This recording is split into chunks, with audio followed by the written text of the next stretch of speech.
음.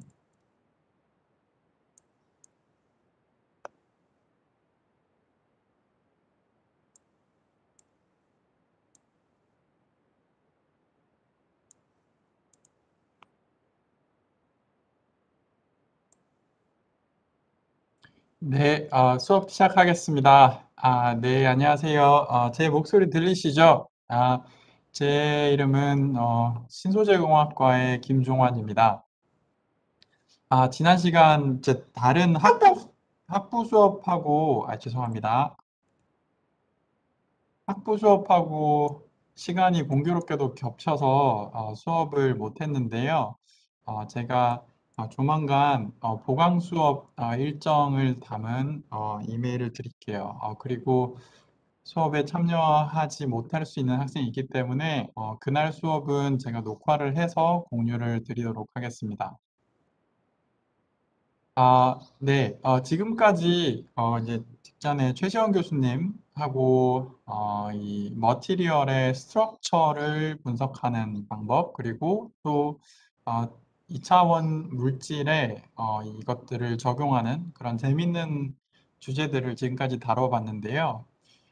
오늘부터 4시간 동안, 내 수업 동안 이제 저와 다룰 내용은 레이저 스펙트라스코피로 머티리얼을 분석하는 방법, 그리고 또 이를 활용해서 2차원 물질에서 나타나는 이제 재밌는 현상들을 연구한 사례들을 살펴보겠습니다. 네, 궁금한 점이 있으면 그러면 언제든지 질문을 자유롭게 해주면 좋을 것 같습니다. 제가 이게 항상 좀 이상하네요. 네, 아무튼 네, 이제 구석에 두겠습니다. 가리게 되면 제가 옮길게요. 네,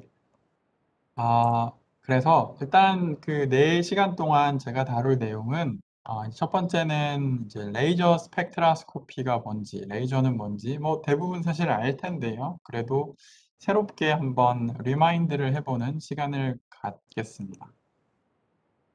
그리고 이 레이저 스펙트라스코피는 그 2차원 물질 혹은 더 넓게 이 물질의 옵티컬 프로세스를 관찰할 수 있는 굉장히 훌륭한 툴입니다. 옵티컬 프로세스라고 하면 뭐냐면 빛의 관점에서 봤을 때 빛을 비추고 튕겨져 나오는 빛의 에너지가 변하는 프로세스가 이제 인일래스틱 프로세스가 되겠고요. 변하지 않는 일래스틱한 프로세스가 있겠습니다. 그리고 또 스테디 스테이트 프로세스에 대해서 있을 텐데 한편 non steady state, ultra fast dynamic한 프로세스를 프로브 할 수도 있어요. 그래서 이 파트를 각각 이제 세 파트로 나눠서 하나씩 살펴보도록 하겠습니다. 네. 다들 뭐 대학원생이고 뭐 학부 때도 배웠고 대학원 때도 특히 물리과 학생들은 뭐 전자기학 정말 잘 알 텐데요. 빛은 이제 고전 물리학에서 일렉트로마그네틱 웨이브죠.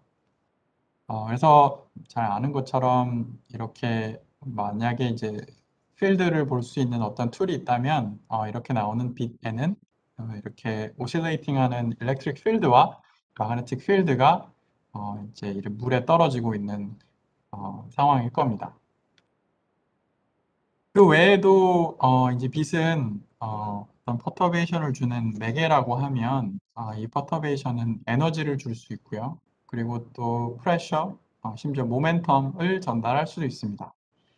그리고 폴라리제이션을 갖고 있기 때문에 어떤 특정 방향, 힐리시티에 대한 리스폰스를 유도할 수도 있어요.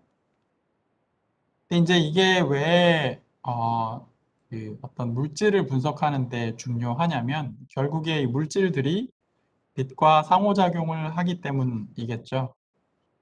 특히 이 파장별로 이 상호작용하는 양상이랄까요? 이 기저가 이유가 다양합니다. 이 빛의 에너지를 뭐 테라헤르츠, 뭐 라디오 프리퀀시부터 쭉 뭐 UV, 엑스레이까지 쭉 나열을 한 다음에 물질 안에 어떤 입자 혹은 대상들이 빛하고 리스폰스를 하느냐라고 따져보면, 그러면 이제 반드시 이렇게 칼로 끊기는 건 아니지만 전자의 트랜지션, 소위 뭐 세미컨덕터에서 밴드 투 밴드 트랜지션 같은 경우에 에너지가 포톤, 뭐 인프라레드부터 UV까지 이렇게 다양하게 있을 것 같아요. 그리고 이제 프리 캐리어가 많은 시스템에서는 콜렉티브 익사이테이션인 플라즈몬이라는 입자가 있는데, 이 입자도 굉장히 유사한 레인지에서 굉장히 인터랙션을 빛과 강하게 잘 할 수 있습니다. 그리고 또 전자뿐만이 아니라 격자 진동도 빛하고 인터랙션을 할 수 있죠. 다만 이제 고전역학적인 로렌츠 모델에 비춰봤을 때 이 포논에 의해서 형성되는 레조네이터는 일렉트론보다 매스가 훨씬 더 크기 때문에 훨씬 더 레조넌스가 더 낮은 파장인 이제 UV의 포논 프리퀀시, 그런 거 못 들어봤을 거예요. 뭐 인프라레드 혹은 테라헤르츠 영역에 주로 있는 편입니다. 그러고 또 프리 캐리어, 이제 고체 물리를 잘 배운 친구들은 인트라밴드 트랜지션에 해당하는 그런 트랜지션들은 테라헤르츠 아니면 파 인프라레드 영역의 이런 리스폰스를 갖고 있고요. 그리고 뭐 슈퍼 컨덕팅 갭, 스핀 익사이테이션 같은 그런 리스폰스도 이런 영역대에 있다고 합니다. 그래서 빛 자체가 굉장히 다재다능해요. 이 머티리얼의 어떤 피지컬 오리진이냐에 따라서 파장을 달리하고 또 편광을 달리하고 해서 이런 상태들을 잘 잡아낼 수 있는 거죠. 그리고 또 이 펀더멘털하게 뿐만이 아니라 이 응용 부분을 살펴보더라도 엄청나게 많은 그리고 중요한 애플리케이션들이 있습니다. 가령 조명, LED, 빛을 발광하는 이런 소자가 없었으면 굉장히 비효율적인 어두운 상황에서 살았겠죠. 에너지를 태양에서 하베스팅 할 때도 이런 빛을 흡수하는 프로세스가 굉장히 중요하고요. 그리고 빛으로 정보를 전달하기도 합니다. 파이버로 이제 전달하죠.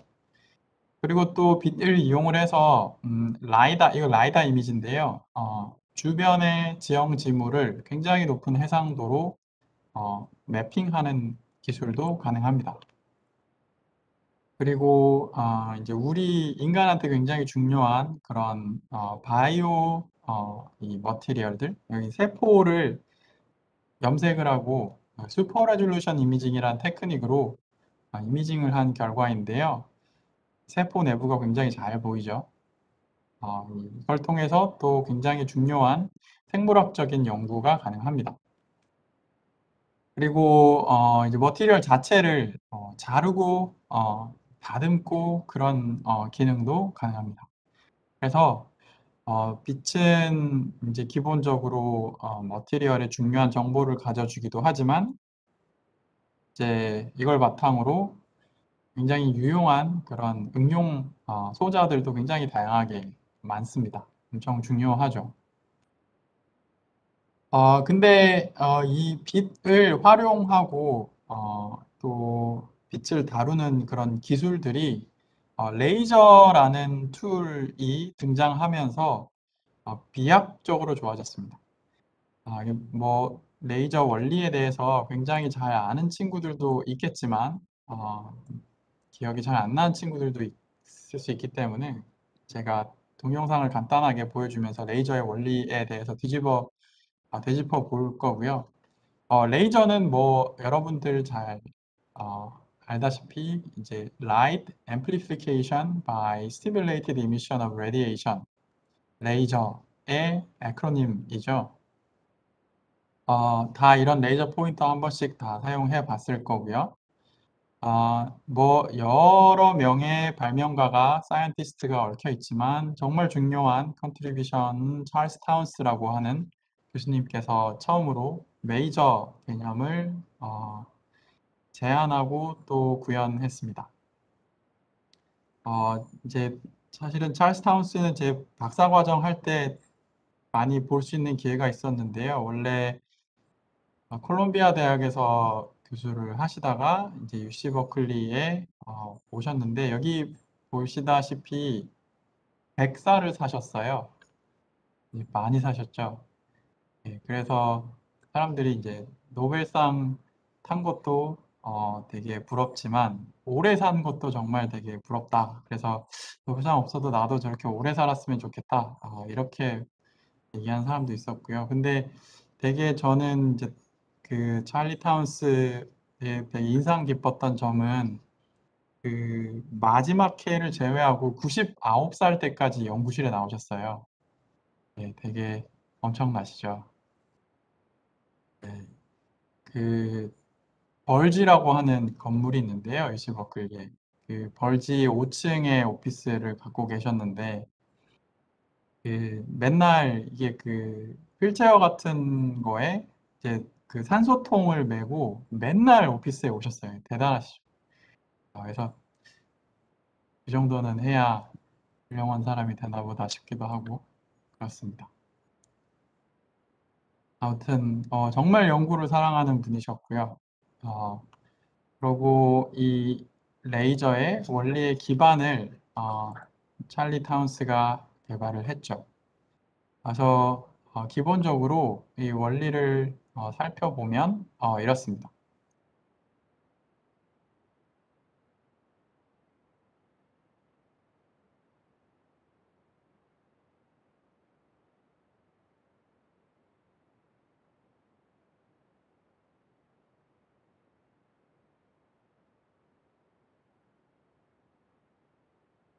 네, 방금 Stimulated Emission Process가 나왔죠.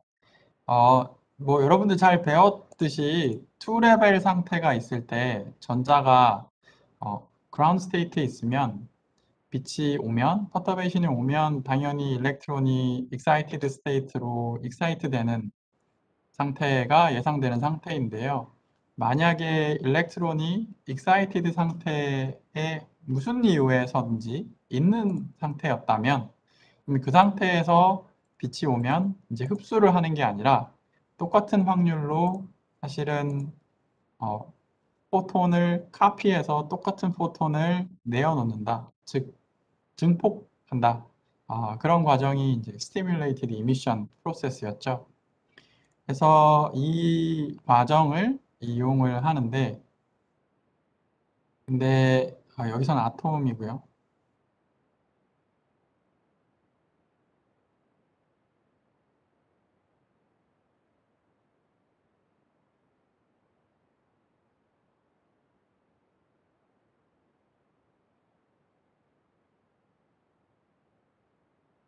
네,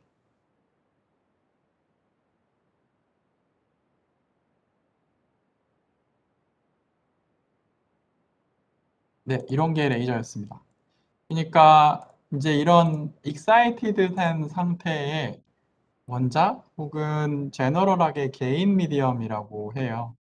그래서 어떤 물질인데 excited 상태로 유지가 된 그런 상태가 그라운드 상태에 있는 그런 상태보다 비율상 더 높게 있는 상태. 즉 여기 보면 지금 excited 된 아톰이 뭐 8개인가요? 그리고 그라운드 스테이트에 1개 있네요. 이런 상태를 이제 population inversion이라고 하죠. 그래서 기본적으로 아톰은 빛을 흡수할 수도 그리고 증폭할 수도 있는데 흡수하는 녀석들은 그라운드 상태에 있는 친구들일 거고요. 증폭할 수 있는 친구들은 excited 상태에 있는 친구들인데 excited 상태에 있는 친구들이 ground state 상태에 있는 친구들보다 population이 더 크게 되면 그러면 빛이 이 캐비티 미러 안에 있을 때 계속 카피가 되면서 이제 똑같은 그런 상태를 갖는 포톤이 계속 개수가 늘어나게 되고 그렇게 코헤어런트한 빛이 캐비티 안에 쌓이면서 또 동시에 스테디 스테이트하게 이 일부가 캐비티 밖으로 빠져나오게 됩니다. 그게 이제 여러분들이 보는 레이저죠. 이때 이 포톤의 모드는 이 캐비티 모드를 따라서 굉장히 잘 디파인이 된 가우시안 모드인 경우가 많아요. 그래서 굉장히 포커스가 잘 되고요. 디렉셔널 하고요. 정말 좋은 점이 많은 그런 빛입니다. 질문이 있으면 언제든지 질문을 해주세요. 네. 그래서 이 레이저가 빛인데요. 근데 보통 빛이라고 하면 뭐 태양빛 사실 굉장히 좋은 부분도 많아요. 근데 뭐 전구에서 나오는 빛하고 비교했을 때 굉장히 우월한 장점들이 상당합니다. 첫 번째는 highly directional 해요. 이게 무슨 말이냐고 하면 빔 사이즈가 이제 여러분들 옵틱스를 배웠으면 가우시안 빔의 거동에 대해서 배웠을 텐데요. 가우시안 빔은 기본적으로 빔 웨이스트에 따라서 얼마나 퍼지는지가 달라지게 됩니다. 근데 1cm의 빔 웨이스트를 갖고 있는 빔이 있다면 그러면 디비에이션이 그러니까 퍼지는 정도가 0.01도밖에 안 퍼져요. 그러니까 어마어마하게 패러럴한 빔이 가능하다라는 말이 됩니다.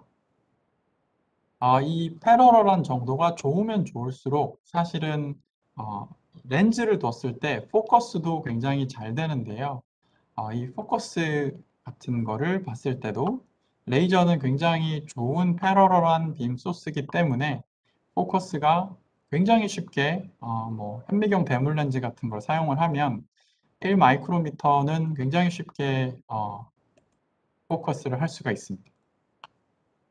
일단 이런 포커싱 할 수 있는 능력이 어떤 작은 시료들을 연구하는 데 굉장히 좋은 장점이 되겠죠. 그리고 인텐시티가 굉장히 높아질 수 있습니다. 이거는 제가 맨 마지막 울트라 패스트 다이내믹스 연구할 때 이 femtosecond 레이저를 소개를 할 텐데요. 이때 좀 더 설명을 할게요. 근데 인텐시티 기준으로 이게 10의 24승 와트 퍼 미터 스퀘어가 가능한데 이 어마어마하게 높은 거예요. 제가 최근에 fem토초 레이저를 샀는데요. 이게 파워가 세서 그 미국의 서약서를 내야 됐어요. 이걸로 핵실험은 하지 않는다. 이런 서약서를 내야 됐고요. 실제로 이 핵 분열 같은 현상에 접근이 가능할 정도로 어마어마하게 높은 그런 인텐시티입니다.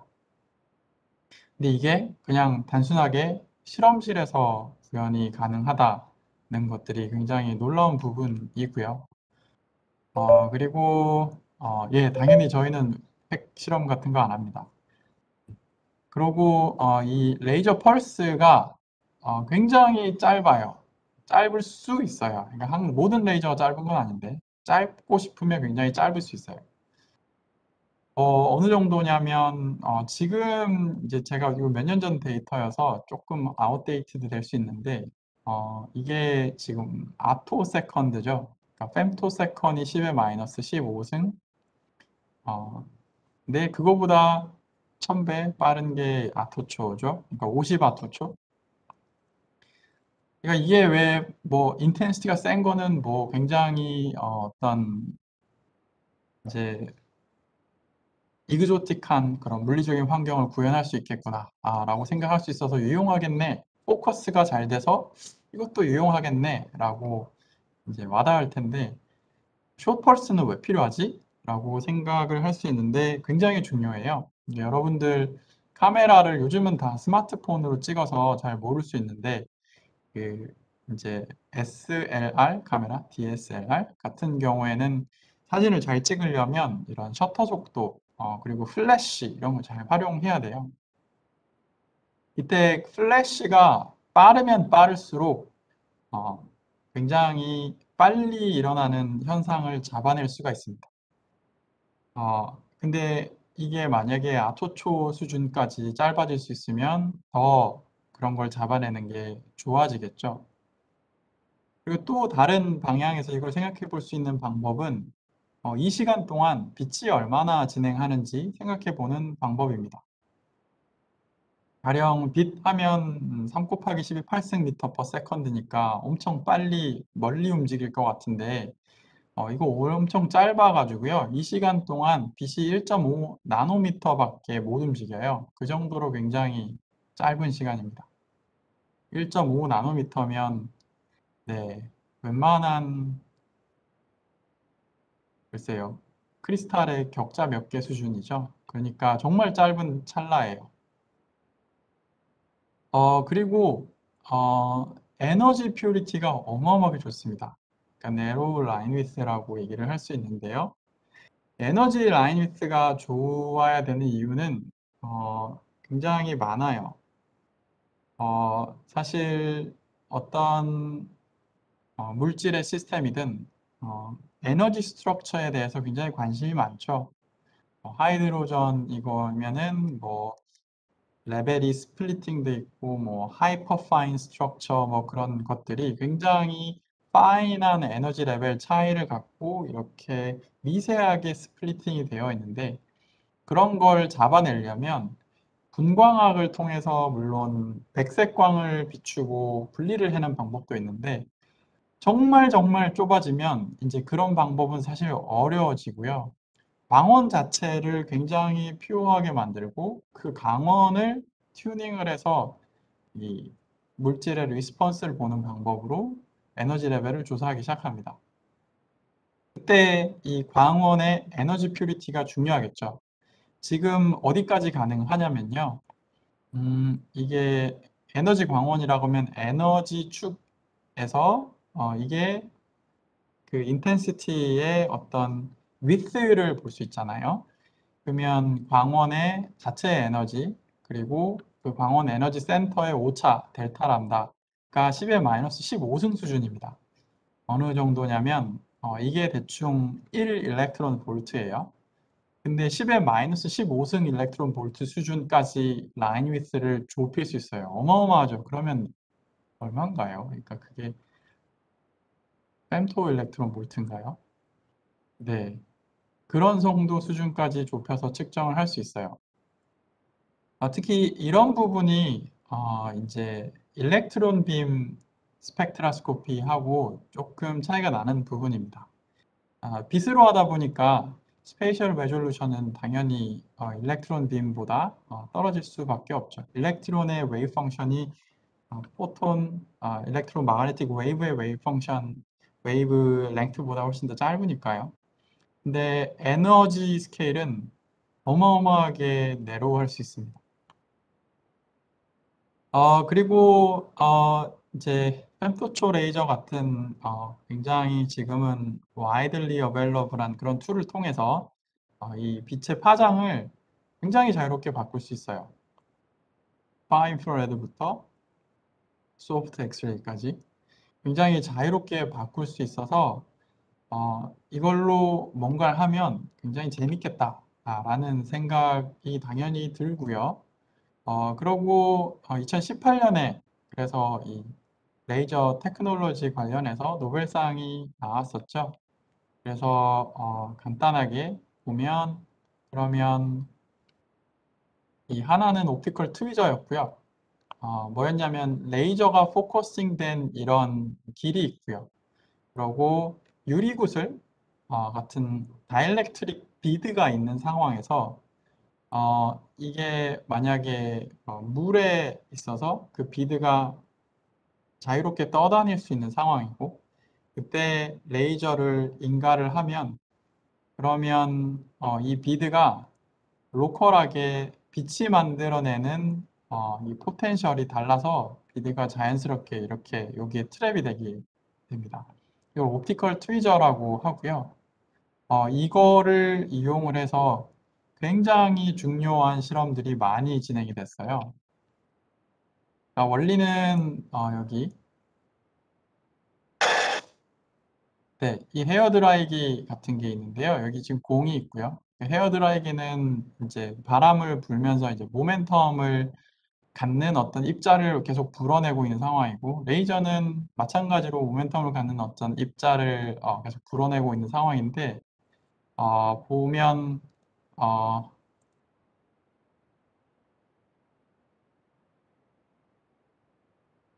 네, 이 공이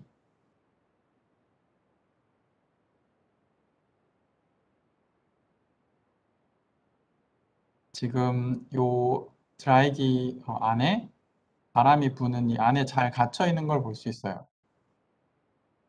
그죠? 이렇게 움직여도 굉장히 잘 갇혀 있는 걸 볼 수 있고요. 비슷한 원리로 이 다이렉트릭한 비드가 잘 트랩이 되고요. 이걸로 뭐 하는 거야? 라고 하는데 이게 그 생물에서는 엄청 중요합니다. 여기 지금 보이는 게 다 세포고요. 물에 떠 있는 세포를 이 옵티컬 트위저를 이용을 하면 마음대로 이 떠 있는 세포의 위치를 우리가 움직일 수 있어요. 그래서 여기 보면 세포가 이렇게 있고요. 그리고 지금 이렇게 지금 떠 있죠. 이 상황에서 실제로 솔랩이라고 하는 회사에서 파는 거예요. 지금 여기 이게 세포가 움직였어요. 그러니까 무슨 일이 일어나나 싶은데 이게 사실은 지금 노란색 이미지잖아요. 실제로는 굉장히 강한 초록색 레이저 빔이 들어가고 있어요. 그래서 방금 이 사람이 한 건 뭐냐면 컴퓨터 화면으로 마우스를 이렇게 쭉 끌어당기면 레이저 빔이 실제로는 이게 세포를 이렇게 잡고 쭉 움직인 거예요. 근데 안 보이죠? 왜냐하면 노란색 필터는 초록색 빛을 다 흡수해서 세포가 지금 무슨 빛을 맞는지는 모르거든요. 근데 이런 식으로 세포를 막 원하는 형태로 막 움직일 수 있어요. 막 빙글빙글 돌릴 수도 있고 굉장히 중요한 툴입니다. 바이오에서는. 그러고 이거를 내려놓고 재밌겠죠. 그래서 이제 옵티컬 트위저에 노벨상이 갔고요. 그리고 또 하나는 이제 철트 펄스 앰플리피케이션이라고 하는 테크닉인데요. 제가 여기 가렸겠네요. 이 테크닉이고 이 테크닉으로 fem토초 레이저 펄스의 에너지를 그렇게 막 핵분열을 연구할 수 있을 만큼 높은 에너지로 증폭을 할 수 있는 기본 원리입니다. 핵분열에만 쓰이는 게 아니라 이 원리를 사용을 해서 이제 이런 눈 수술을 하기도 하고요. 굉장히 정밀하게 뭘 깎거나 뭐 다듬을 때 굉장히 유용하게 쓰일 수도 있고요. 뭐 굉장히 다양한 분야에 많이 쓰이는 것 같습니다.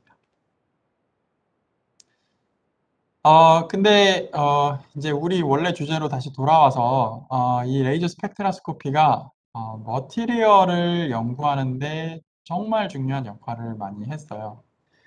특히 이제 지난 100년간은 특히 사람들이 관심이 있었던 게 아토믹 가스 그리고 몰레큘에 대해서 그러니까 되게 간단한 시스템에 대해서 관심을 많이 가졌었는데요. 그래서 이런 사람들이 노벨상을 이런 이슈들로 굉장히 많이 받았죠. 이 툴을 굉장히 잘 쓰기만 하면 그러면 엄청 좋은 연구를 많이 받습니다. 어, 근데 그러면 아톰 같이 몰레큘 같이 간단한 시스템에 대해서 이렇게 유용했다면 솔리드 혹은 나노 물질에 대해서도 굉장히 유용하지 않을까요? 그래서 사람들이 실제로 많이 사용하고요. 그 툴들이 아주 간단하게 나이브하게 적으면 이렇습니다. 컨벤셔널한 테크닉 같은 경우에는 일라스틱한 프로세스를 보는 방법으로 뭐 레일리 스캐터링, 업소프션, 트랜스미션, 리플렉션 뭐 이런 것들을 보고요. 이닐레스틱한 프로세스 같은 경우에 루미네센스, 라만 스캐터링 이런 것들을 봅니다. 울트라 패스트 옵티컬 스펙트라스코피로는 뭐 트랜지언트 업소션, 펌프로브 스펙트라스코피, 뭐 트랜지언트 루미네센스 이런 것들을 보고요. 또 난리니어 옵티컬한 스펙트라스코피로 뭐 투 포톤 익사이테이션, 웨이브 믹싱 이런 스펙트라스코피들을 많이 사용을 합니다. 이런 것들을 차근차근 저희들이 살펴볼 거고요. 근데 이제 시작하기 전에 좀 모티베이션을 드리자면, 그러면 레이저를 사용을 해서 이 머티리얼 리서치가 얼마나, 솔리드 리서치가 얼마나 좋아졌는지 살펴보면 이렇습니다. 과거에 램프 혹은 뭐 태양빛 같은 것들을 사용했을 때는 이 업소프션 같은 걸 측정을 할 때 굉장히 우리 측정의 한계가 10의 마이너스 4승 뭐 이런 정도 수준으로 어, 제한이 있었어요. 그러니까 이게 무슨 말이냐면 어떤 그 물질이 흡수를 하는지 안 하는지 볼 때 흡수를 잘 하면 당연히 보이죠. 그러니까 뭐 빨간색 무슨 뭐 사과 그러면 이거 뭐 초록색 굉장히 잘 흡수하겠죠. 걔는 뭐 반사의 뭐 수십 퍼센트를 흡수할 거예요. 이게 10의 마이너스 4승이 아니라. 근데 이제 저희가 연구하고 싶은 이제 흥미로운 이런 재밌는 현상들은 많은 경우 굉장히 빛을 미세하게 흡수하는 경우가 많습니다. 그 말은 즉 비춰준 빛에 대비해서 뭐 10의 마이너스 4승 정도 수준으로 아주 작은 비율의 빛만 흡수하고 나머지는 그냥 아무 일이 없을 수도 있는 거죠. 그 상황에서는 굉장히 정밀하게 빛을 측정할 수 있는 것이 중요합니다. 근데 하지만 컨벤셔널하게는 이제 이 램프 같은 것들을 사용을 하면 그러면 10의 마이너스 4승 수준 이것도 좋게 보이긴 하는데요. 근데 이 정도 수준인데 레이저를 사용을 하면 이 굉장히 인텐스한 레이저 소스이기 때문에 10의 마이너스 7승 정도 수준까지 센시티비티를 얻어낼 수 있다고 합니다. 루미네센스 같은 경우에 어떤 물질이 형광을 내는 상황을 생각을 해보죠. 단 분자, 싱글 몰레큘 레벨에서 빛을 가령 뭐 포톤을 한 개씩 내놓는다고 하면 그런 것들은 익사이테이션을 하고 측정을 하는 게 쉽지 않을 수 있어요. 그때 당시에 옛날에는 거의 밀리언 개의 몰레큘이 모여 있을 때 그때 겨우 우리 인코어런트 라이소스가 익사이테이션을 한 게 형광 신호가 잡힐 수 있었다고 합니다. 근데 현재는 굉장히 포커스된 형태로 굉장히 강한 레이저 인텐시티를 몰레큘에 조사할 수 있고 그 경우에 싱글 몰레큘인 상황에서도 루미네센스를 굉장히 잘 측정할 수 있고요. 산란 같은 경우에도 산란을 측정하는 것 자체가 굉장히 어려운 일이었는데 근데 이 레이저를 사용을 하면서 이 단 분자에서 산란하는 수준까지 측정이 가능하고요. 테라헤르츠 스펙트라스코피 같은 경우에는 여러분이 생소할 수 있지만 이게 그러니까 파장을 굉장히 좀 만들어내기 어려운 영역대입니다. 과거에는 어려웠지만 현재는 상당히 쉬운 편입니다. 그래서 이제 이런 좋은 툴을 가지고 당연히 솔리드에서 연구를 되게 사람들이 많이 하고 있고요. 지금부터는 제가 2차원 소재에 2차원 물질에 적용을 한 특히 일라스틱 옵티컬 프로세스에 적용해서 사용한 예에 대해서 살펴보도록 하겠습니다. 혹시 지금까지 질문 있나요? 네, 교수님 질문이 있는데요. 네. 그 펄스 레이저 설명해 주셨을 때 그 펄스라는 게 단순히 네. 레이저 입구를 뭐 열었다 닫았다 뭐 이런 건가요? 네. 네. 좋은 질문입니다. 네. 그거 같은 경우에 굉장히 초기에는 펄스를 그렇게 만들었을 것 같아요. 그거는 레이저 입구를 미케니컬하게 닫았다 열었다 할 수 있는 상황을 생각해 볼 수 있겠죠. 그 경우에 보통 이제 펄스를 만들 수 있는데 그거는 이게 실제 물질이 움직이는 거잖아요. 청크가. 그러면 밀리세컨드 정도 펄스밖에 안 나와요. 그래서 이런 fem토초, 피코초는 그러니까 밀리초 10의 마이너스 3승, 피코초는 10의 마이너스 12승이죠. 어떤 이걸 손을 굉장히 빨리 움직여서 만들 수 있는 그런 펄스가 아니겠죠, 당연히. 그때는 빛의 간섭을 활용을 합니다. 이제 정확하게는 모드락킹이라는 원리를 사용을 하는데요. 그거는 제가 그 마지막 파트인 울트라 패스트 다이내믹스를 설명을 할 때 제가 설명을 드리도록 하겠습니다. 네, 어, 감사합니다. 네, 아주 간단하게만 얘기를 해주자면 혹시 맥노리 현상 알아요? 네, 비팅, 네, 알고 네, 있습니다. 맞습니다. 그게 그 사인파를 이제 주파수가 다른 미세하게 다른 주파수를 두 개를 보내면 각각은 사실은 웅웅웅 소리가 안 들리죠, 그죠? 근데 비팅을 시키면 갑자기 주기가 생겨요. 근데 그 비팅을 사인파 두 개로 하는 게 아니라 결을 맞춰서 여러 개를 하면 그러면 그 웅웅 거리는 게 점점 이게 짧아져요. 네, 그런 원리로 펄스를 굉장히 많은 수의 사인파를 합치면 굉장히 숏 펄스를 만들 수가 있습니다. 네, 알겠습니다. 네, 네, 다른 질문 있나요?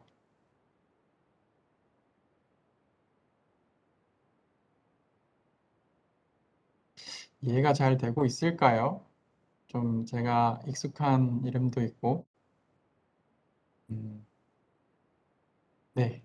그러면 이제 본격적으로 물리에 대해서 얘기를 해보도록 하죠.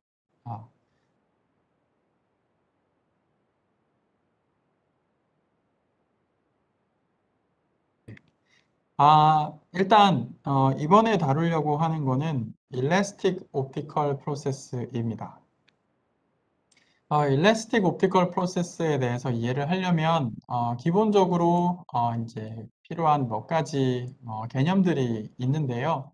거기에 대해서 좀 먼저 다뤄볼게요. 드리븐 오실레이터 모델이 일단 굉장히 중요합니다. 사실 뭐 심플 하모닉 오실레이터이고요. 심플 하모닉 오실레이터에서 드라이빙 소스가 있는 상황 여러분들 많이 배웠을 거예요. 전자기학에서는 로렌츠 모델이라고 배웠을 겁니다. 이 모델이 굉장히 중요한 이유는 사실 솔리드는 어, 굉장히 복잡계인데요. 음, 일렉트론도 많고, 아톰도 많고, 뭐 스핀도 많고, 뭐 엄청 많아요, 뭐가. 그 복잡한 시스템인데 굉장히 놀랍게도 로우 에너지 익사이테이션을 보면 그러면 그 로우 에너지 익사이테이션이 모두 심플 하모닉 오실레이터로 근사할 수 있는 쿼지 파티클 익사이테이션으로 이해가 가능하고요. 그 이유에 따라서 이 굉장히 이상적인 모델 심플 하모닉 오실레이터가 빛에 어떻게 반응을 하는지 이해하는 게 굉장히 중요한 이슈가 됩니다. 어, 그래서 좀 살펴보자면 빛이 이렇게 들어왔을 때 이 컨덴스 매터, 솔리드 물질은 정말 아이디얼하게는 뭐 나이브하게는 이런 하모닉 오실레이터의 합으로 생각을 할 수가 있습니다. 이 하모닉 오실레이터는 당연히 뭐 정체가 여러 가지가 있을 수 있겠죠. 혼온이 될 수도 있고요. 아니면 일렉트론의 컨덕션 밴드와 밸런스 밴드 스테이트의 컨비네이션일 수도 있고 여러 가지 형태가 있을 수 있습니다. 어찌됐든 고전 물리에서 하모닉 오실레이터로 생각할 수 있는 그런 시스템이 있다고 생각해 봅시다. 플러스 차지가 있고 마이너스 차지가 있고 리스토링 포스가 있습니다. 빛은 이제 전기장과 자기장을 갖고 있는데 기본적으로 우리가 많이 생각하는 그런 인터랙션은 전기장을 통해서 많이 반응을 합니다. 그 이유는 힘의 크기가 일단 굉장히 다르기 때문인데요. electrical force 같은 경우에 가령 이 차지가 Q라고 할 때 빛의 전기장의 electric field 곱하기 Q겠죠. magnetic force 같은 경우에는 QVB. 이게 로렌츠 포스인가요? 맞죠? 네. 그래서 이렇게 될 텐데요. 그러니까 전하가 뭐 일단 움직이고 있어야 돼요. 움직이고 있는 상황인데 자기장이 걸리면 이런 힘을 갖게 되죠. 근데 이제 가우스 유닛이죠. 예, 가우스 유닛에서 이제 단순하게 electric field는 B 곱하기 C로 표현할 수 있고, 그러면 이 두 개의 크기를 간단하게 비교를 할 수 있습니다. 그래서 B를 E over C 하면 두 force의 order of magnitude를 비교할 수 있는데요. 이 Q는 똑같은데 magnetic force의 V over C, 그러니까 빛의 속도와 입자가 움직이는 속도의 비율이 들어가 있습니다.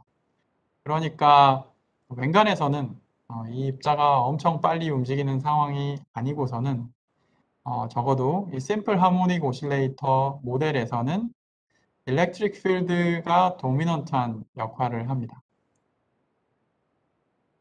이 상황에서 레이저가 혹은 빛이 하는 역할은 이런 3스텝 프로세스가 발생을 합니다. 첫 번째는 이 일렉트릭 필드가 이 샘플 하모닉 오실레이터를 움직이도록 만듭니다. 그러니까 물론 이 전체가 센터 오브 매스가 움직이는 건 아니고요. 뭐 많이 하는 어프록시메이션이 뭐 그러니까 파스티브 차지 굉장히 무겁다. 그리고 일렉트론이 움직일 수 있을 때 일렉트릭 필드가 일렉트론을 움직일 수 있다. 진동을 하는 거죠. 아니면 뭐 센터 오브 매스가 있고 상대적으로 움직이는 그런 모션도 생각을 당연히 할 수 있고요. 일단 그걸 일렉트릭 폴라리제이션을 유도한다라고 합니다. 그리고 이 유도된 폴라리제이션은 이 전하가 시간에 따라 속도가 시간에 따라 바뀌기 때문에 움직이기 때문에 이 전자기 파가 발생되고요. 그래서 induced polarization은 radiation을 바깥으로 하고 그러고 이 radiation 된 빛을 우리가 이제 옵티컬하게 디텍션을 하는 거죠. 그래서 뭐 스캐터링 된 것도 있고 뭐 반사된 거, 뭐 표면이 잘 디파인 된 거면 반사를 할 거고요. 그런 식으로 프로세스가 이제 일어날 거라고 생각할 수 있습니다.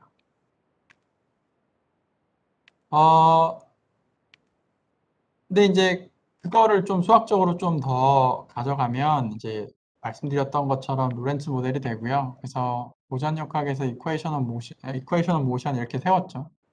force, friction, restoring force, driving force. 이걸 풀면 이제 입자의 뭐 아까 파스티브 차지가 고정돼 있고 일렉트론이 움직인다고 하면 일렉트론의 위치가 시간에 따라 이렇게 하모닉하게 드라이빙이 되고요. 다만 이 앞에 스케일링 팩터가 이 오메가 제로는 하모닉 오실레이터가 있을 때 주어진 값이죠. 여러분들 잘 아는 스프링 컨스턴트 K 매스 있으면 오메가 제로 나오는 그거예요. 그리고 가마는 프릭션이고요. 그래서 레이저의 프리퀀시가 오메가 제로에 얼마나 가까우느냐에 따라서 X가 얼마나 잘 리스폰스를 하느냐가 결정이 됩니다. 오메가 제로에 가까우면 가까울수록 뭔가 큰 변화가 일어날 것 같죠. 분모가 되게 싱귤러하게 변하니까. 이런 원리를 바탕으로 계속 전개가 되고요. 그러고 물리량을 잘 이야기하기 시작합니다. 이거를 폴라리제이션의 관점에서 볼 때는 요 X를 NQX가 이제 다이폴 모먼트를 전체 다 합친 거죠. N은 이 다이폴 심플 하모닉 오실레이터의 단위 부피당 개수 QX 하면 네, 그게 싱글 심플 하모닉 오실레이터, 그러니까 폴라리제이션 맞죠? 이 X에 대입하고 그러면 이 전기장이 주어졌을 때 폴라리제이션이 얼마나 유도되는지를 알려주는 카이, susceptibility라는 개념을 사용할 수 있고 이걸 다 넣게 되면 이런 걸 얻어낼 수 있죠. 아니다, 나는 폴라리즘보다는 커런트를 좋아해 라고 하면 그러면 커런트하고 전기장 이어주는 컨덕티비티가 있을 텐데요. AC 컨덕티비티를 생각해야겠죠. DC 전기장이 아니니까. 근데 이제 J는 뭐 이제 일렉트론 개수가 뭐 n개 있다고 하면 Q, X 닷이 되니까 마찬가지로 뽑아낼 수 있을 거고요. 컨덕티비티가 뭔지는 뭐 이런 형태로 정리할 수 있어요. 뭐 비스무리하게 생겼겠죠. 그래서 이 카이하고 컨덕티비티를 연결을 심지어 할 수가 있어요. 그래서 1대1 대응을 이런 식으로 할 수가 있고요. 옵티컬 컨덕티비티를 얻어내고 서세터빌리티는 이거하고 이런 관계를 갖더라. 아니다. 나는 스크리닝 개념을 담은 다이렉트릭 컨스턴트가 좋다라고 하면 이런 식으로 풀어진 걸 여기 그대로 대입하고 넣으면 소위 다이렉트릭 컨스턴트, 엡실론이라고 하는 컨스턴트를 이렇게 얻을 수 있고 서셉터빌리티가 그냥 들어간 이런 상태가 될 겁니다. 포인트는 이제 빛에 대한 물질의 리스폰스는 심플 하모닉 오실레이터 모델에 의하면 결국에 중요한 물리는 여기에 다 담겨 있고요. 이 좌곤들, susceptibility, optical conductivity, dielectric constant는 여러분들 취향에 맞춰서 혹은 상황에 적절하게 제일 잘 테크니컬하게 잘 쓸 수 있는 그런 코에피션트를 그냥 고르면 그냥 다 이어져요. 다 이퀴벌런트해요. 그리고 우리의 목적은 결국 빛을 비춰서 산란이 되고 그 산란 리스폰스를 다 콜렉트해서 알고 싶은 거는 결국에 전자가 어떻게 움직이지? 혹은 좀 더 프로페셔널하게 서셉터빌리티가 어떻게 되나, 옵티컬 컨덕티비티가 어떻게 되나, 다이렉트릭 컨스턴트가 어떻게 되나 아는 게 적어도 이 스펙트라스코피의 목적이라고 할 수가 있습니다. 네, 그래서 이제 좀 티피컬하게 이제 좀 스펙트라스코피 결과를 좀 설명드리기 전에 어, 제일 심플한 물질 같은 경우를 하나 다뤄보죠. 그러니까 그냥 심플한 오실레이터 하나가 있고요. 그러면 이제 서세프터빌리티가 앞장에 의하면 이렇게 나오고 이게 이렇게 정리되고요. 그러고 여러 개의 오실레이터, 여러 종류, 그러니까 레조넌스 프리퀀시가 다른, 그러니까 스프링 컨스턴트가 뭐 다른 어떤 복수의 오실레이터가 섞여 있다라고 하면 그 각각에 대한 서메이션을 한 게 토탈 서세터빌리티가 될 거고요. 근데 이제 하나에 대해서만 뜯어보면 이렇게 돼요. 이제 서세터빌리티가 복소수죠. 그래서 리얼 파트와 이미지너리 파트 나눠볼 수 있는데요. 리얼 파트 같은 경우에는 카이 서세터빌리티 1이 될 텐데 이렇게 이런 디스펄시브한 쉐입이 나오고요. 이미지너리 파트 같은 경우에 여러분들이 잘 아는 이런 로렌치안 라이크한 쉐입이 나오게 됩니다. 그리고 이게 흡수와 관련이 된다 이런 것들을 많이 배웠을 겁니다. 굉장히 막 컨스턴트도 많이 나오고 막 코에피션트 복잡하고 그래서 아유 좀 약간 눈에 안 들어올 텐데 물리적으로는 요 세 가지 개념이 정말 중요해요. 이 트랜지션 스트렝스 이게 뭐냐면요. 이 결국에 이 픽의 인티그레이티드 에리어 크기가 됩니다. 오실레이터가 빛하고 반응을 잘 할 수도 있고 오실레이터가 빛하고 반응을 잘 안 할 수도 있잖아요. 양자역학적으로는 그런 상황이 있을 것 같아요. 근데 그 개형을 잘 디스크라이브 해줄 수 있는 게 이 트랜지션 스트렝스 얼마나 이 픽이 큰가 그러니까 그러니까 단순히 픽 하이트가 아니라 이제 이 안에 에리어가 될 텐데요. 이게 양자역학적으로는 이 트랜지션 매트릭스 엘레먼트하고 연결이 됩니다. 좀 이따 설명을 다시 드릴게요. 그리고 또 이런 엡실론 2 같은 스펙트럼을 찍었다고 합시다. 또 봐야 될 게, 이 레조넌스의 센터 에너지가 굉장히 중요하겠죠. 픽이 어딨지? 라고 해서 보면은, 이게 또 양자역학적으로는, 이제 쿼지 파티클, 이제 우리가 관심 있어서 프로빙을 하는 그런 준입자의 에너지에 해당됩니다. 그리고 또 픽의 위스가 엄청 중요해요. 그래서 위스는 클래시컬하게는 레조넌스 댐핑이라고 하는데요. 양자역학에서는 이게 실제로는 이 쿼지 파티클 스테이트의 라이프타임 디페이징 또는 머티리얼이 굉장히 인호모지니어스 할 때는 인호모지니어티와 연결이 됩니다.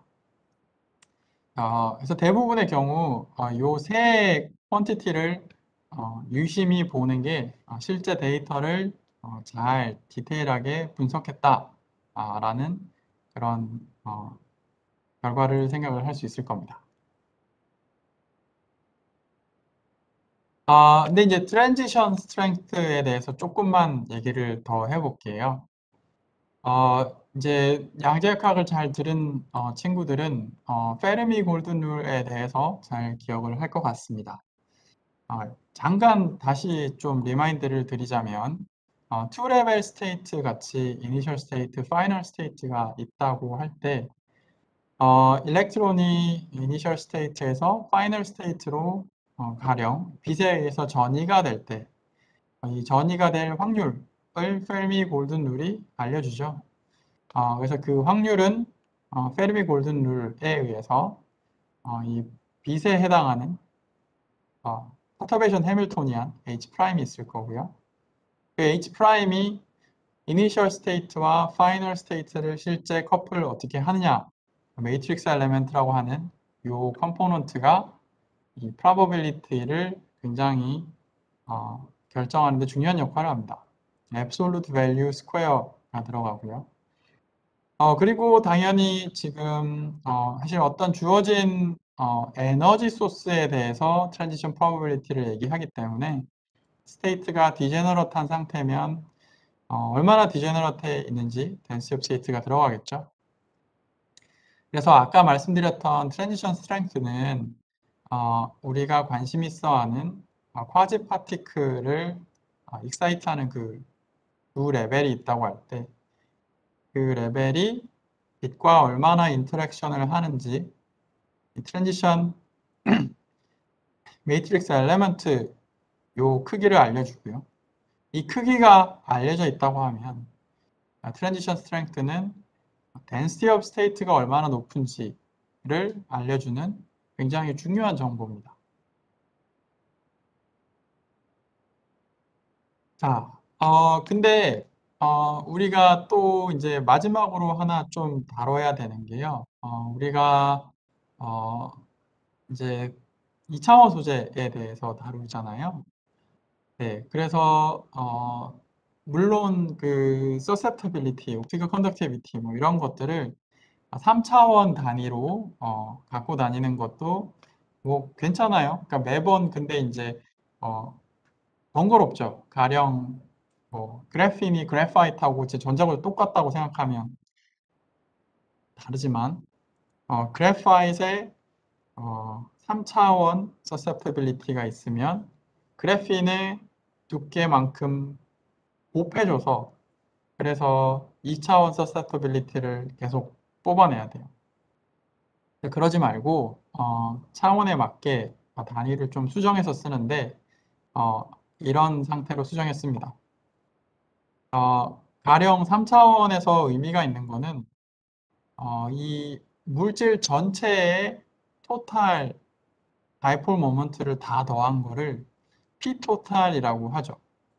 근데 우리가 이제 인트린직한 밸류, 익스트린직한 밸류라고 했나요? 통계 물리에서. 그러니까 사실은 우리가 보통 관심이 있는 거는 이 샘플의 실제 볼륨하고 관계 있는 어떤 값이 아니라 샘플 볼륨을 노멀라이즈한 값에 관심이 많잖아요. 그래서 이 물질 전체의 모든 다이폴 모먼트를 다 더하고 볼륨으로 나눈 이 값이 의미가 있을 거고요. 2D에서는 이 다 더했는데 당연히 2D도 진짜 막 뭐 정말 2D, 그러니까 수학적인 그런 코디네이트만 있는 그 시스템이 아니라 뭐 퀀텀에 보면 2D라고 하지만 한 5나노, 10나노의 두께가 있잖아요. 그럼 그것도 볼륨이 있을 거예요. 근데 그거를 볼륨으로 안 나누고 에리어로 나눠요. 그게 이제 2D 다이폴 모먼트 혹은 2D 폴라리제이션의 어떤 정의가 될 것 같고요. 1D는 당연히 볼륨이 있겠죠. 그러니까 막대인데 뭐 수학적으로 이제 코디네이트만 있는 그런 게 절대 없을 거잖아요. 나노 와이어 그러면 와이어도 다이섹션 하면 크로스 섹션 에리어 있고 그거 곱하면 볼륨 나와요. 근데 그걸 굳이 볼륨으로 안 나누고 랭크로 나눈 이유는 이제 1D 서셉터빌리티를 다루기 위해서죠. 제로D는 굳이 얘도 볼륨이 있어요. 근데 이제 볼륨을 안 나누고 그냥 얘는 그대로 두죠. 제로D라는 의미로.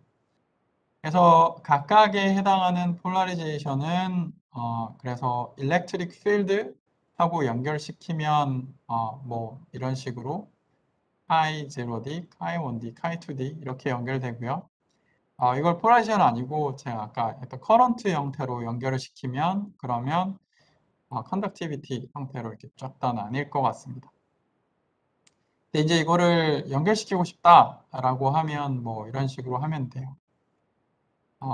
그 다이폴 모먼트의 V를 곱해서 그래서 P를 만들고 폴라라이저빌리티는 그래서 이런 식으로 관계를 갖게 됩니다. 그래서 이제 용어들에 대해서는 저희가 다 다뤘고요. 그래서 이제 실제 아까 3스텝, 정확하게는 프로세스는 2스텝이네요. 이 2스텝이 어떻게 이루어지는지 살펴봅시다. 이제 이 하모닉 오실레이터 혹은 오실레이션을 할 수 있는 다이폴이 이렇게 있는데요. 이 빛이 들어오면 전기장은 이렇게 진동을 하고 있을 때 이 다이폴이 산란을 할 겁니다. 진동을 하고 산란을 하는 전기장이 이제 이렇게 방출이 될 거고요. 근데 그래서 여러분들 이제 전자기학에서 학부 전자기학에서는 안 배웠을 것 같긴 하네요. 유도는 안 했을 수도 있는데 유도를 했을까요? 근데 이 산란이 되는 전기장은 이런 관계식을 갖고 있다라고 했습니다. PI는 이제 다이폴의 레이블들이라고 생각을 하면 될 것 같고요. RI는 다이폴의 위치, N은 아마 코디네이트 있을 때 어떤 우리가 관심 있는 방향이 될 것 같아요. 그때 아마 그 전기장이 우리가 관심 있는 그 위치의 전기장의 방향을 알 때 필요한 벡터고 복잡해요. K는 이제 파장의 역수가 될 거고요. 그리고 그걸 전부 다 서메이션 한 게 결과입니다. 이 다이폴의 총합이 산란을 하는 전기장의 총합은 이렇게 됩니다. 굉장히 복잡한 것 같은데, 근데 이제 몇 가지 얘기를 해주면 좀 기억이 날 거예요. 중요한 부분이 소위 말하는 이 K의 제곱텀입니다. 이 그 하늘이 파란 이유 그런 거 얘기할 때 많이 얘기했었죠. 이 산란된 빛의 인텐시티, 그러니까 전기장은 K의 제곱에 비례하는데 인텐시티는 이 전체의 제곱이죠. 그래서 비춰준 빛 인텐시티 대비 산란된 빛의 인텐시티 비율은 결국에 전기장 제곱 비율이 되고 K의 4승, 그러니까 파장의 인버스 4승. 예, 여러분들이 잘 아는 그 관계식이 나오죠. 그래서 붉은색이 63이고 푸른색이 488이면 그러면 뭐 정말 나이브하게 뭐 2배 차이 난다고 하면 그러면 스캐터링 효율이 푸른색이 뭐 2의 4승이니까 16배 더 산란이 잘 되겠죠. 뭐 이런 관계식 기억날 거예요. 네. 근데 여기서 굉장히 중요한 부분이, 이제 그거는 이제 기억이 나는 그런 거고, 요 P가 중요해요. P가, 지금 아까 이렇게 된다고 말씀드렸었죠. 지금 induced dipole moment인데요. 그래서 아까 simple harmonic oscillator response의 susceptibility, 그리고 이건 3차원을 쓰고 있어요. 그래서 V를 볼륨을 곱해주고, 심플 하모닉 오실레이터 볼륨이죠. 그러니까 얼마인지 모르겠어요. 되게 작을 수 있어요. 그 나노 입자 같은. 그걸 이제 해주게 되면, 그러면 이 산란된 신호를 측정을 하면, 이렇게 얻어낼 수가 있습니다. 그러니까 즉, 이 심플 하모닉 오실레이터의 서셉터빌리티를 측정을 하는 거죠. 그러니까 K는 우리가 알고 있는 값이잖아요. 파장을 뭘 비춰보 주고 있는지 아니까요. 볼륨은 그냥 파장의 인디펜던트한 값이니까 이거는 어떤 컨스턴트로 두면 그러면 우리가 산란 스펙트럼을 측정을 잘하면 적어도 우리가 susceptibility의 absolute value square를 측정할 수 있어요. 굉장히 좋죠. 이게 뭐가 나올지 모르겠지만 아무튼 susceptibility를 측정할 수 있습니다.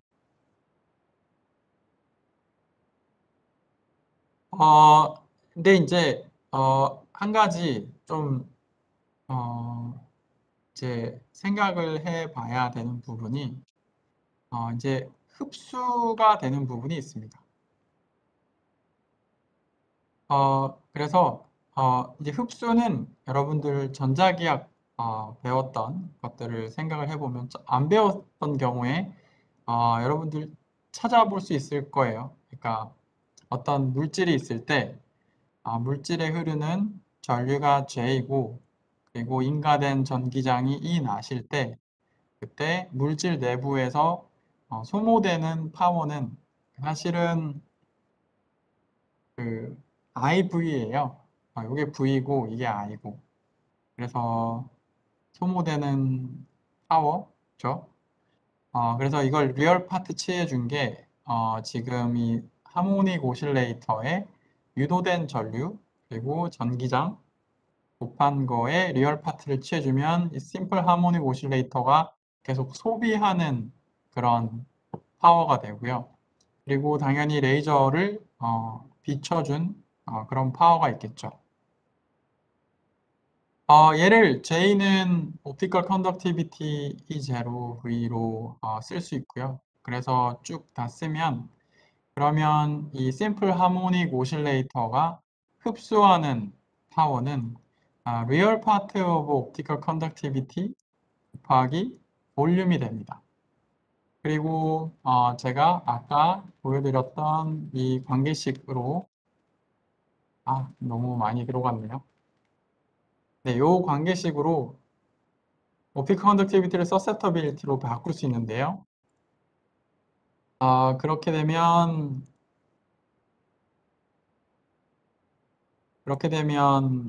잠깐만요. 그렇게 되면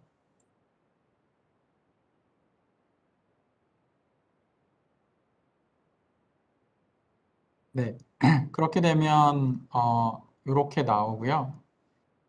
그래서 지금 흡수된 빛은 지금 이렇게 됩니다. 그러니까 말 그대로 심플 하모닉 오실레이터가 빛에서 에너지를 받아서 그냥 열로 계속 빼는 거예요. 보면 imaginary part of optical conductive, susceptibility가 되죠. 그래서 흡수 스펙트럼을 무슨 방법에서든 찍을 수 있게 되면 그러면 이제 그 흡수 스펙트럼은 imaginary part of susceptibility와 비례하게 됩니다. 그래서 real part of optical conductivity 혹은 imaginary part of susceptibility가 이 simple harmonic oscillator가 흡수하는 그런 빛의 양, 파워의 양을 잘 나타내게 해주고요. 여러분들 extinction, 그래서 결국에 우리가 궁극적으로 이 측정을 많이 하는 게 어떤 거냐면요. 이 빛을 비추고 이 심플 하모닉 오실레이터가 산란을 하겠죠. 쫙 바깥으로 퍼트려요. 그리고 또 동시에 이 심플 하모닉 오실레이터 내부에서 흡수를 할 겁니다. 그래서 그 흡수한 그거를 또 있을 거고요. 그래서 여기서 디텍터를 두고 측정을 하게 되면 그러면 이러한 결론을 갖게 됩니다. 쭉 계산을 하게 되면 그러면 이 오메가 곱하기 imaginary part of optical susceptibility 곱하기 볼륨. 그래서 옵티컬 시어럼에 따라서 이런 결론이 나게 되고요. 궁극적으로 그러니까 테크니컬하게 그래서 결과적으로 저희가 측정하는 그런 옵티컬 스펙트럼은 이 익스팅션 스펙트럼을 찍게 된다면 그러면 업소프션 스펙트럼을 찍는 것과 굉장히 유사한 결과를 얻게 됩니다. 네, 혹시 여기까지 질문 있을까요?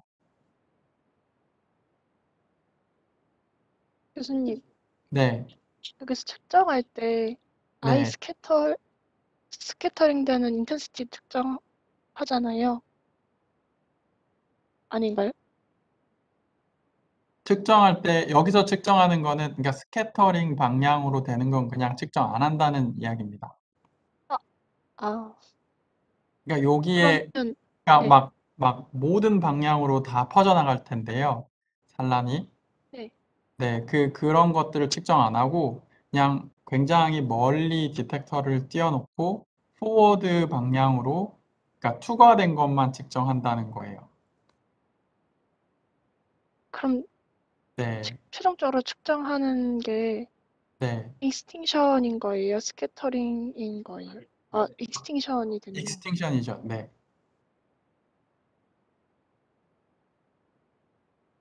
감사합니다. 네.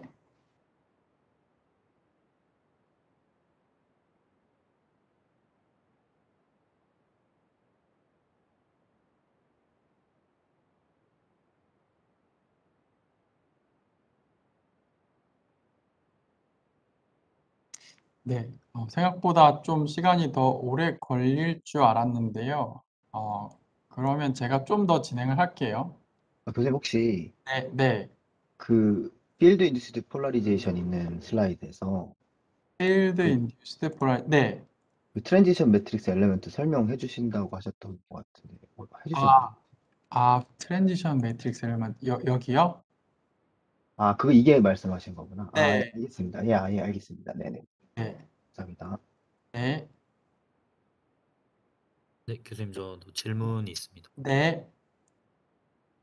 그, 혹시 페이지 2, 페이지 2 한 번만 보여주실 수 있나요? 페이지 2요? 페이지 2면 여기가 이건데요. 아니구나. 페이지 네. 5요. 페이지 5요? 잠깐만요. 이거요? 네, 제가 요 부분을 좀 놓쳐서 그런데 네, 그 네모 박스들이 그 네, 에너지에 따라 이렇게 나눠져 있잖아요. 네. 이게 어떤 걸 구분하는 건지 혹시 다시 음. 알려주실 수 있나요? 네, 네, 좋습니다. 사실은 좀 약간 나누기 위험한 그런 분리긴 해요. 근데 제가 이야기하고 싶었던 거는요, 이 머티리얼 안에, 솔리드 안에 뭐 굉장히 다양한 형태의 익사이테이션이 가능합니다.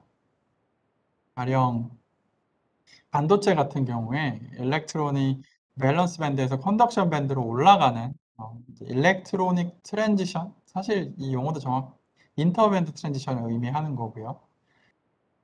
그리고 또 그런 밴드에서 밴드로 올라가는 게 아니라 밴드 안에서 디스트리뷰션을 바꾸는 그런 인트라 밴드 모션도 있겠죠. 프리 일렉트론 스캐터링이라고 생각할 수 있을 거고요. 그리고 캐리어가 정말 많으면 그러면 캐리어 전체가 마치 어떤 콜렉티브한 모션을 하는 것처럼 할 텐데 그게 플라즈몬도 생각할 수 있고요. 아니면 이제 일렉트론이 아니라 아톰 코어의 바이브레이션 같은 경우에 포논이 있을 거고요. 또 뭐 슈퍼컨덕팅 갭 그리고 뭐 스핀 익사이테이션 뭐 이런 것들이 굉장히 많을 것 같습니다. 여기서 조금 네, 그 직관적으로 이해가 되지 않는 부분이 네, 포논이 보면 네. 한정도 있잖아요. 근데 에너지가 높아질수록 저는 포논이 엑스테이션이 더 많아질 거라고 생각해서 비즈블에서요. 뭐 비지블이 그러니까 에너지가 점점 높아질수록 네. 그러니까 샘플이 받는 온도가 더 뜨거워질 거고 그런 포논이 더 이펙티브해질 것 같거든요. 여기서 제가 얘기하는 거는요, 인프라레드 액티브 포논을 얘기하는 거예요. 아마 학생이 생각하는 예시는 이런 것 같아요. 빛이, 그러니까 물질이 빛을 흡수를 해요. 가령 뭐 일렉트론을 통해서든 아니면 뭐 다른 경로를 통해서든 일단 흡수를 해요. 그러면 포톤 하나가 갖는 에너지가 가령 비즈블이든 UV든 굉장히 높으니까 결국에 열로 간다고 생각하면 포논을 많이 발생할 거다. 뭐 이런 이야기 아닌가요? 네, 맞습니다. 예. 제가 여기서 설명드리고 싶었던 거는 그런 개념이 아니고요. 포논이 보면 폴라 포논이 있죠. 그 폴라 포논 같은 경우에 빛에 다이렉트하게 드라이빙이 돼서 코이어런트하게 드라이빙이 돼요. 그러니까 선생님이 말하는 거는 에너지가 들어왔고 인코이어런트하게 결국 열로 변환되는 과정을 얘기하는 거고요. 제가 여기서 말씀드리고 싶었던 거는 이 모든 쿼지 파티클들이 코이어런트하게 빛에 다이렉트하게 반응을 하는 그 예를 말씀을 드린 겁니다. 네, 이해했습니다.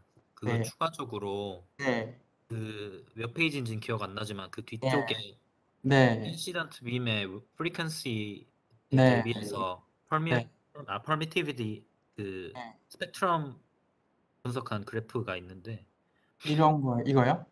네. 여기서 이제 오른쪽 그래프 보면 이 네, 로렌치안의 쉐이프를 가지고 있잖아요. 네, 맞아요.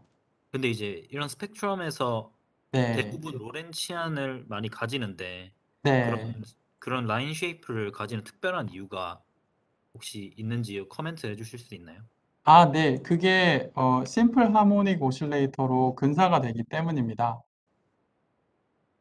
네, 여기 말씀드렸듯이, 사실 많은 경우에, 사실은 심플 하모닉 오실레이터로 근사가 가능하고요. 그러니까, 쿼지 파티클 하나 만든다.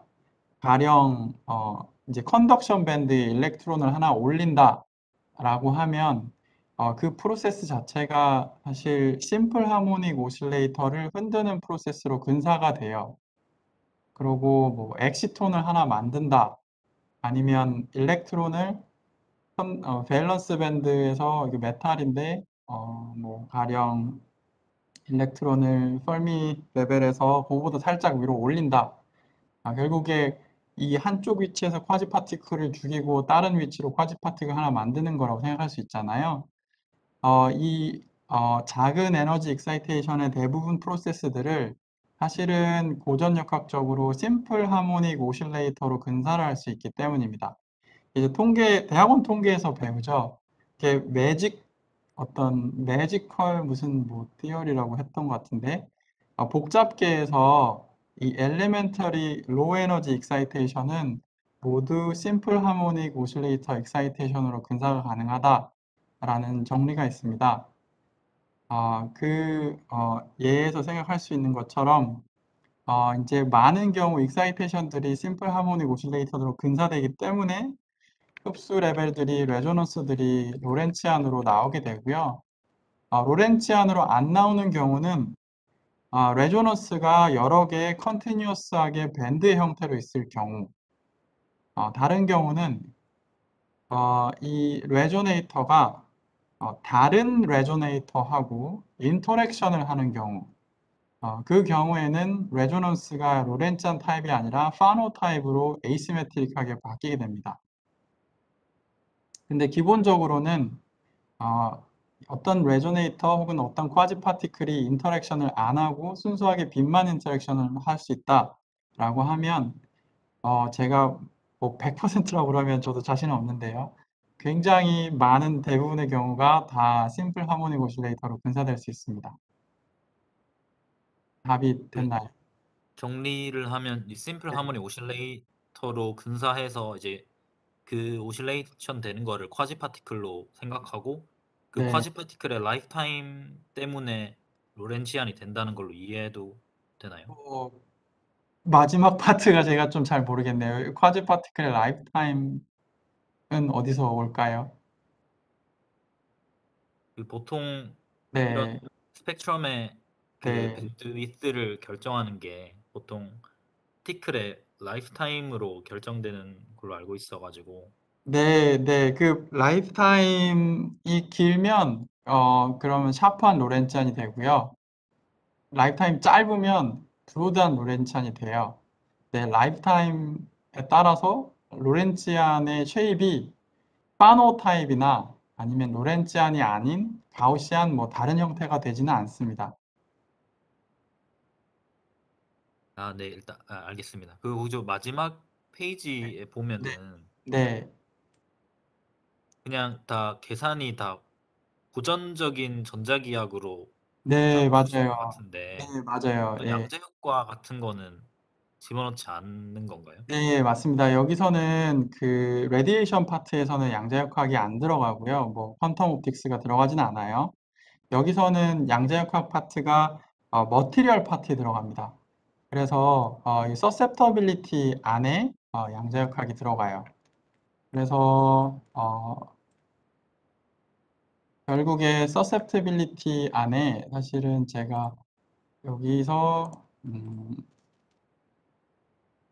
네, 아마 배우셨을 텐데요. 이 로렌츠 모델에서 보면 이게 클래시컬한 모델이잖아요. 그래서 여기 클래시컬한 모델에는 사실은 이제 결함이 있죠. 실제로 양자역학에서는 오실레이터 스트렝스가 있잖아요.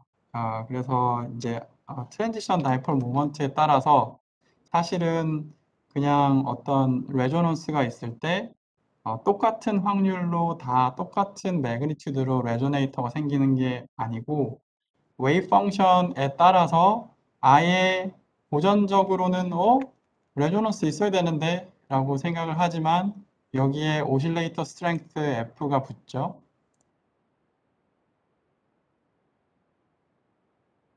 여기 F가 붙어요.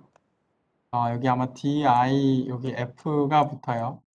그래서 양자역학이 기여를 하는 파트는 이제 여기서부터 지금 이 모델에서 쭉 설명을 하자면 여기에 다 들어갈 수 있고요. 그리고 또 양자역학이 기여를 할 수 있는 부분은 결국에 해밀토니안을 풀어서 나온 레조넌스 에너지들 요것들은 여기 들어갈 거고요. 그리고 퀀텀 메카니컬한 인터랙션들 다 이펙티브하게 가마로 들어갈 겁니다.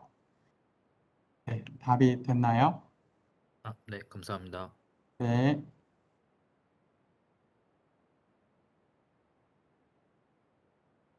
네. 퀀텀 옵틱스가 중요해지는 파트가 되면 이제 뭐 다르게 해야겠죠. 근데 여기서는 그런 레벨은 아니에요.